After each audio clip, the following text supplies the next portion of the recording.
शिव जी की आधी परिक्रमा क्यों की जाती है? शिव जी की आधी परिक्रमा इसलिए होती है, एक समय था पूरी परिक्रमा होती थी। हमारे गणपति बप्पा महाराष्ट्र में बैठ के हम लोग कर रहे हैं। उनको सर्वप्रथम प्रथम पूज्य देव क्यों बनाया गया? देवताओं में परीक्षा हुई कि कौन पहला पूज्य देवता बनेगा। तो भगवान जी ने कहा कि जो भी सृष्टि की परिक्रमा करके आएगा तो उसको प्रथम पूज्य बना दिया जाएगा। अब सारे देवता वगैरह तो इंद्र जी ऐरावत आदि पे चल दिए, कार्तिकेय जी मयूर लेके चल दिए। अब गणेश जी ने सोचा मैं तो खुद, आपने उनका शरीर भी देखा ही है गणेश भगवान हमारे, और उनका वाहन भी छोटा सा बेचारा चूहा। तो उन्होंने सोचा कि मेरे बस की तो नहीं है कि मैं ये परिक्रमा करके आऊं। तो उन्होंने अपनी बुद्धि का प्रयोग, इस जगह पे ये भी संकेत आता है कि बोलते हैं ना कि आप निरर्थक श्रम कर रहे हो कि बुद्धि के साथ श्रम कर रहे हो।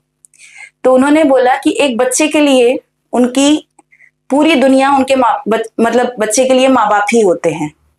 तो गणेश जी ने पूरी दुनिया घूमने की बजाय या पूरी सृष्टि की 3 परिक्रमा पूरी करने की बजाय इन्होंने शंकर और माँ पार्वती को एक सिंहासन पे बैठाया और उसकी 3 परिक्रमा पूरी की।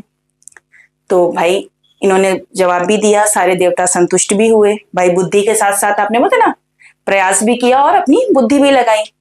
लेकिन जब वापस कार्तिकेय जी आए तो कार्तिकेय जी थोड़ा रुष्ट हो गए कि भाई हमको तो भाई एक्चुअल वर्क तो वो लोगों ने किया, ये तो यहाँ पे बोलते हैं ना बुद्धि का भी हुआ और तर्क का भी हुआ और श्रम का भी हुआ, लेकिन एक्चुअल मेहनत में तो कार्तिकेय जी जीते।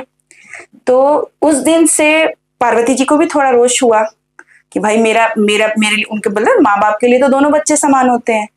तो उस दिन से उन्होंने, पार्वती जी ने बोला कि नहीं भाई, आज के बाद तुम्हारी आधी परिक्रमा होगी, तुम पूरी परिक्रमा करने वाले को कुछ भी दे दोगे, तुम इतने भोलेनाथ हो कि तुम्हारी आज से हम आधी परिक्रमा ही करवाएंगे, वरना आगे तो अभी चलो चीजें समझने की है या कुछ भी है, लेकिन बाद में अगर इस तरह से होता रहा तो तुम तो कुछ भी, वैसे भी बोलते हैं ना भस्मासुर की आप कथा उठा लीजिए या किसी की भी कथा उठा लीजिए, हमारे भोलेनाथ तो देने में बहुत आगे रहते हैं।